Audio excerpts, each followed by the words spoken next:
cigarettes or appliances, drug overdose, If or you an think this apparent map is failure to great, take hit that medication recommend button regularly. and share it with your For friends, and example, we would a really person may appreciate have it. too much or too little prescription medication daily. The perpetrator does not allow you or others to see the person alone, and repeated accidental injuries and frequent trips to the hospital emergency.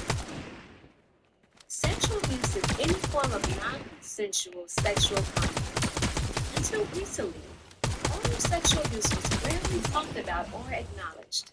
Many people view older people as being sexually unattractive and or sexually ineffective.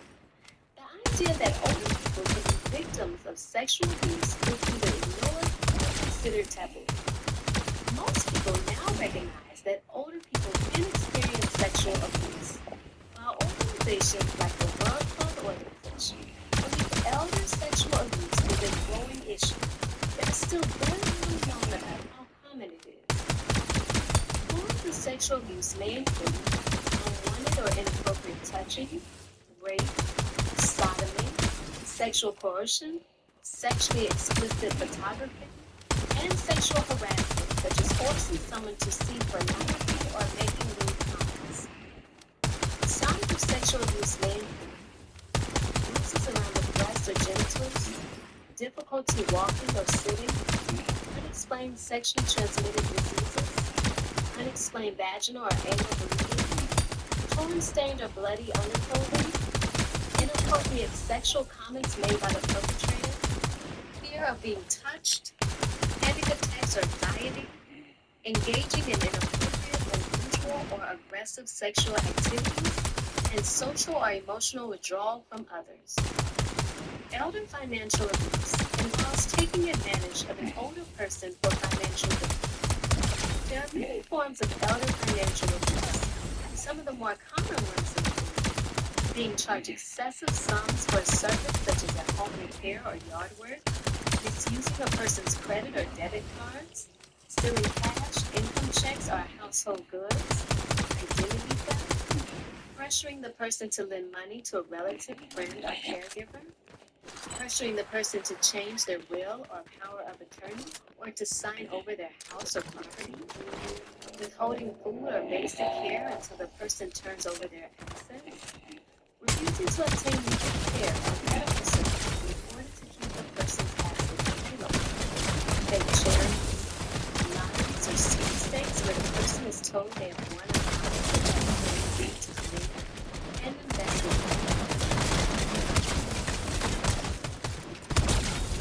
Neglect is the failure of a person or entity in its duty of care to provide the care, supervision, and services necessary to maintain the physical and mental health and safety of an older person. Neglect may occur when a person or entity with a duty of care unintentionally fails to provide adequate care, or it may happen when they lack knowledge, training, or capacity to provide adequate care.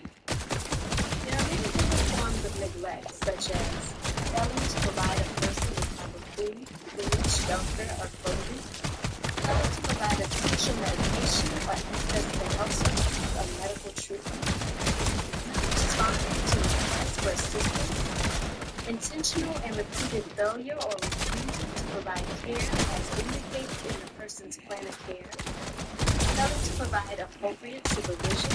For example, leaving someone who is a fall risk unattended when they are getting in or out of the bath, or allowing someone with liver condition to wander in the street alone, and failing to provide assistive devices such as dentures, eyeglasses, hearing aids, walkers, wheelchairs, or braces.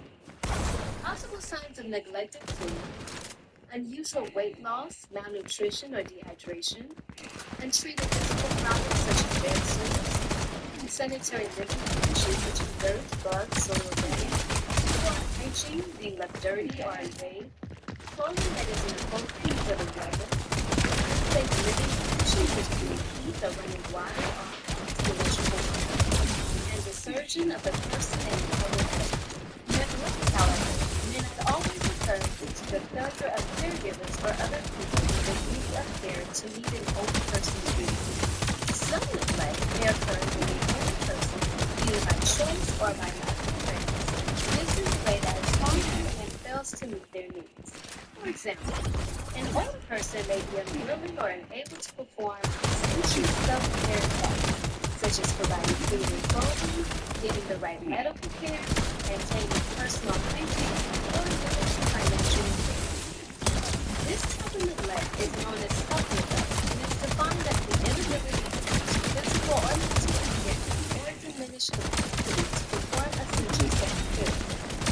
There are some factors that may make someone unable self-neglect include having a disorder that impairs memory or judgment, substance abuse, depression, living alone or being socially isolated, poverty, and having several chronic health conditions. Having close ties to family and friends can reduce the likelihood of self-neglect.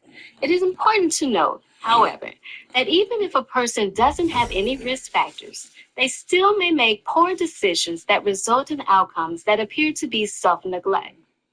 Signs of self-neglect are similar to signs of neglect involving a third party and include unsanitary or unsafe living conditions, poor hygiene, weight loss, dehydration, and wearing unsuitable clothing. Other signs of self-neglect may include hoarding and refusing to take essential medication or seek medical treatment for serious illnesses or injuries. Healthcare fraud includes health insurance fraud, drug fraud, and medical fraud. According to the National Healthcare Anti-Fraud Association, healthcare fraud may account for 3%.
Drop it like it's hot.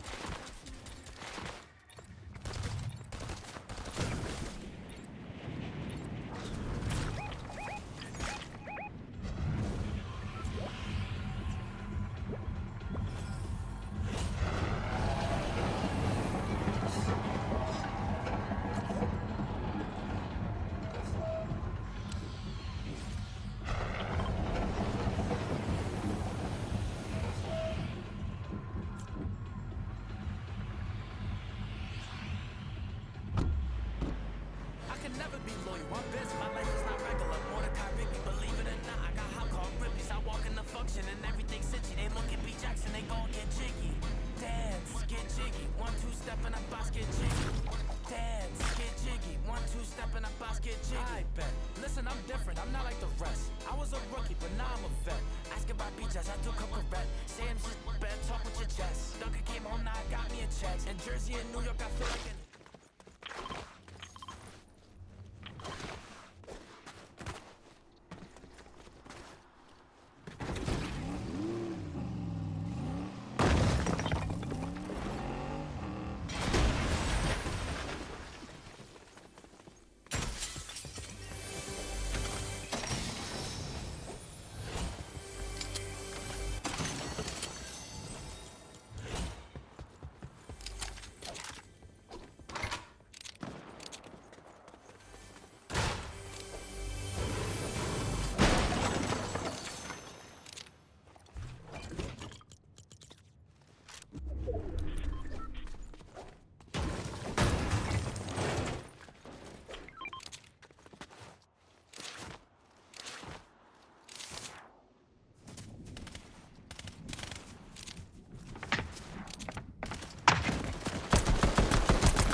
Damn.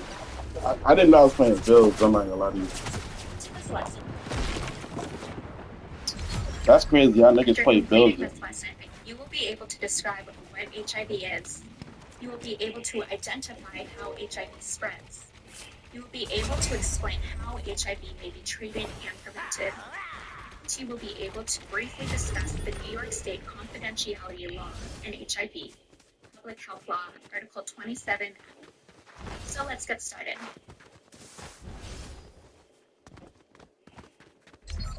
HIV, or human immunodeficiency virus, is a virus that attacks and weakens the body's immune system by destroying the white blood cells in the bloodstream and reducing its ability to fight off infections and diseases.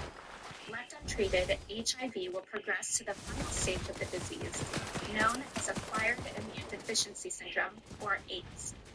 Generally speaking, there are 3 stages of HIV. These stages are acute HIV, stage 1, chronic HIV, stage 2, and AIDS, stage 3.